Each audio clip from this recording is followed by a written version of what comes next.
राम राम भाई सारे ने। तो कैसे हैं आप लोग? तो ये जो एक स्टेटमेंट हो गई है ना, ये लोगों को एक्नॉलेज करने की, भाई ये पूरे इंडिया में छा चुकी है। हम जहाँ पे पहले बोलते थे हेलो, कैसे हैं आप, गुड इवनिंग, गुड आफ्टरनून, अब हम बोलते हैं राम राम जी, राम राम। तो कहीं ना कहीं हमारे कल्चर को ना दिखाती है यहाँ पे।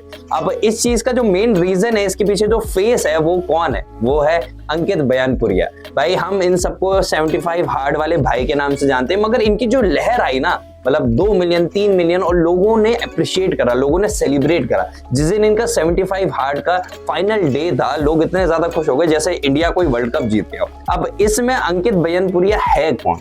ये सवाल आता है आपके दिमाग में, मेरे दिमाग में भी आया था। तो मैंने इनकी हिस्ट्री निकाली, मैंने देखा कि भाई ये कौन है, क्या करते थे इससे पहले, एकदम से कैसे हिट हो गए, ये सच है, गलत है, नेचुरल है या नहीं है, और सबसे इंपॉर्टेंट ये आखिर में जॉब क्या करते हैं। क्योंकि इनके कमेंट बॉक्स में बहुत ज्यादा लोगों ने लिखा था कि भैया बता दो आप जॉब क्या करते हो, कौन सी नौकरी पे जाते हो। तो उन्होंने फाइनली वो चीज बता दी थी। तो इस वीडियो को एंड तक देखना, आपको पर्टिकुलरली बता दूंगा कि अंकित बयानपुरिया क्या है, क्यों है, और कैसे यहाँ तक पहुंचे।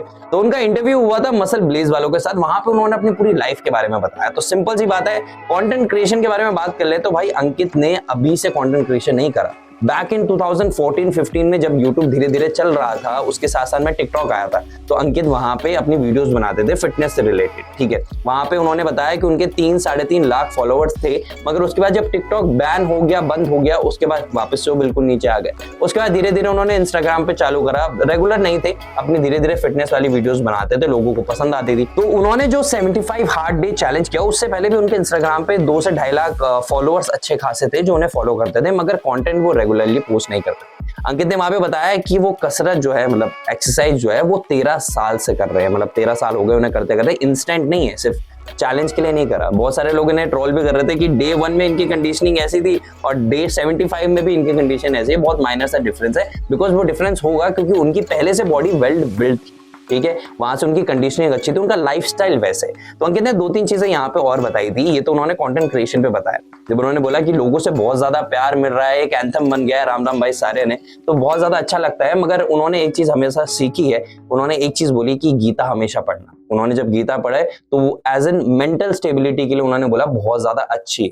उनसे पूछा गया कि सबसे ज्यादा डिफिकल्ट पार्ट क्या था इस पूरे 75 हार्ड डे चैलेंज में, तो उन्होंने बोला कि देखो ये पूरा जो 75 हार्ड चैलेंज है, ये मेंटल स्टेबिलिटी के ऊपर है।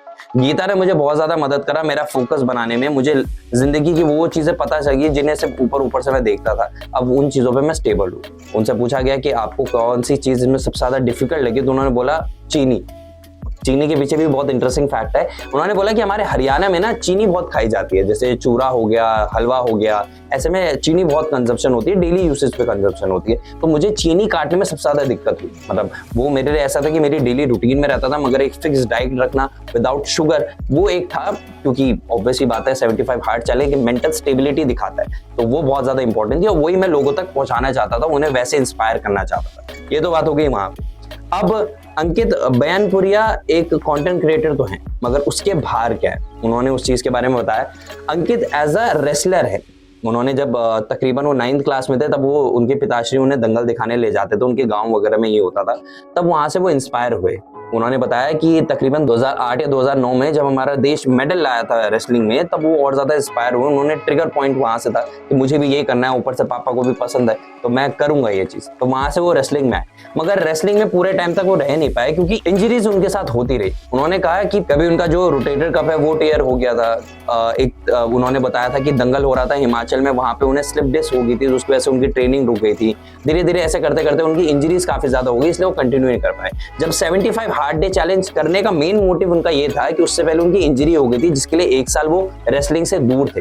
तब उन्होंने यूट्यूब वगैरह पे यहाँ पे देखा तो बहुत ज्यादा हाइप चल रही थी 75 हार्ड की। तब उन्होंने कहा कि मैं इसे कर सकता हूँ, देखता हूँ मैं अपनी बॉडी को कितना आगे तक पुश कर सकता हूँ यहाँ पे। तो ये अंकित की बैक हिस्ट्री ये रही। अब आगे क्या, उनसे पूछा गया तो उन्होंने बोला कि 75 हार्ड को मैं आगे कंटिन्यू करूंगा, क्योंकि मैं लोगों को बताना चाहता हूँ कि भाई ये एक शॉर्ट टर्म पीरियड नहीं है। मैं देखता हूँ कि लोग 75 हार्ड कर लेते हैं, उसके बाद वापस से वही जंक फूड वगैरह सब खाना चालू कर देते हैं, वो नहीं। इसे एज अ लॉन्ग टर्म में भी अपनी जिंदगी में ढाला जा सकता है, और मैं वो बताना चाहता हूँ, इसलिए मैं वो बताना चाहता हूँ। अब वहाँ पे होस्ट ने पूछा कि इसके बाद आप क्या करेंगे, रेसलिंग में उतरेंगे या नहीं करेंगे, क्योंकि आपको इंजरीज बहुत ज्यादा होती हैं। तो अंकित ने बोला कि भाई एक बार अगर पूरी बॉडी फिट हो जाए, अभी एक्सरसाइज करने के लिए तो फिट है, मगर रेसलिंग में मूवमेंट्स होती हैं अलग अलग, अगर उस चीज के लिए फिट हो जाए तो एक और बार वो कोशिश करेंगे, वापस से दंगल में उतरेंगे। अब फिर देखते हैं क्या होता है, अगर बॉडी ने साथ दिया तो ठीक है, नहीं दिया तो अपनी रेगुलर ट्रेनिंग तो करते रहेंगे। और जब उनसे पूछा गया कि अपने जैसे अगर और लोगों को उन्हें इंस्पायर करना हो, अपने जैसा और लोगों को बनाना हो, तो उन्होंने बोला कि भैया एक नहीं, अगर 100 अंकित भी बनाने पड़े ना तो मैं खुशी खुशी बनाने को तैयार हूँ। यहाँ पे थोड़ा सा वो इमोशनल भी हो गए थे। अगर उनसे पूछा गया कि आपके रोल मॉडल कौन है जो उनसे आप इंस्पायर होते हो, तो उन्होंने बोला कि मेरे पापा। अब इंडियन सोसाइटी में एक कनेक्शन होता है ना बाप बेटे के बीच में, कि बेटा बाप से ज्यादा बात नहीं करता, बाप बेटे से ज्यादा बात नहीं करता। मन मन में वो प्राउडनेस होती है, वो खुशी होती है, मगर वही है ना, कनेक्शन नहीं बन पाता, वो सामने सामने बोल नहीं पाता, पर हम समझ जाते हैं। तो अंकित के साथ भी वही है, उनके सबसे ज्यादा इंस्पिरेशन जो है उनके पापा हैं। थोड़ा सा इमोशनल भी हो गए थे इस चीज के ऊपर, मगर ये पूरी एक चीज थी। जो लोग कह रहे हैं कि अंकित नेचुरल नहीं, उन्होंने बोला, दावा करा है कि भाई आप कभी भी मेरी ब्लड रिपोर्ट निकलवा देना, हाजिर है, कोई दिक्कत नहीं है, ठीक है। दूसरी बात ये पूछा गया कि आप नौकरी क्या करते हैं, सबसे मेन सवाल तो ये था, क्योंकि उनके कमेंट बॉक्स में मैं जा रहा था तो लोगों ने बहुत बोला कि भैया आप नौकरी क्या करते हो। तो उन्होंने बताया कि फैमिली कंडीशन बहुत ज्यादा खराब थी। सबसे पहले हलवाई के यहाँ काम करते थे, उसके बाद फैक्ट्री में जो कट्टे उठाते हैं ना वो काम करते थे, उसके बाद जोमेटो में एज अ डिलीवरी बॉय भी उन्होंने काम करा। 12-12 घंटे की शिफ्ट करते थे, उसके बाद अपना वर्कआउट करते थे और सब कुछ ऐसा करते थे। उसके बाद उन्होंने क्या करा, उसके बाद किसी सब्सक्राइबर ने उन्हें देखा वगैरह ये वो, तो उन्होंने सप्लीमेंट स्टोर में उन्हें नौकरी दी। 9,000 महीने की तनख्वाह थी उनकी, मतलब 9,000 मंथली उन्हें मिलते थे। उस चीज में उन्होंने घर भी चलाना था, अपने फाइनेंशियल कंडीशन जो थी उसे भी अच्छा करा, उसके साथ साथ में कंटेंट क्रिएशन तो चल ही रहा था। तो ये कुछ हफ्तों की या कुछ महीने की मेहनत नहीं है जो एकदम से ऐसा गेन हुआ है, ये पिछले कम से कम 10-12 सालों की मेहनत है, जिसे अब कंटेंट क्रिएशन में उन्होंने आगे लाया और जिसे लोगों ने पहचाना यहाँ पे, जिसे बहुत ज्यादा सराहया, प्यार दिया। अंकित ने एक बात बोली कि गीता जरूर पढ़ना, और गीता में उन्होंने सबसे इंपॉर्टेंट बात बोली है कि जो मैंने पढ़ी और जो मैंने सीखी है कि अगर बहुत ज्यादा खुश हो तब भी स्टेबल रहो, बहुत ज्यादा दुखी हो तब भी न्यूट्रल हो। तो उनसे पूछा गया कि इतने सारे लोग आपको प्यार कर रहे हैं, आपको कैसा लग रहा है? अरे भाई वही स्टेबल हूं मैं, है ना। और ये करते करते उन्होंने वीडियो यहाँ पे एंड कर दी, और हम भी यहाँ पे वीडियो एंड करने वाले। अगर आपको अंकित पसंद आते हैं, उनसे जैसे आपको इन्फ्लुएंसर चाहिए, क्योंकि हमें पता है कि इन्फ्लुएंसर बहुत ज्यादा है, मगर बहुत ज्यादा डिस्ट्रैक्टिंग इन्फ्लुएंसर्स है, वो असली मायने में इन्फ्लुएंसर नहीं है। अगर असली इन्फ्लुएंसर है तो अंकित जैसे लोग हैं, हमें उन्हें बहुत ज्यादा सपोर्ट करने की जरूरत है, और हम सब कर भी रहे हैं और ऐसे करते रहेंगे। तो भाई यार इतनी थी वीडियो अंकित के बारे में। अब अगर आपको अंकित पसंद आते हैं, आपको वीडियो को लाइक करो, ठोको, जो करना है करो। कमेंट बॉक्स में लिख के बताना है कि भाई अंकित से आपने क्या सीखा है, या फिर और क्या सीखने वाले हैं, या फिर कितनी इंस्पिरेशन आपको अंकित से मिली है यहाँ पे।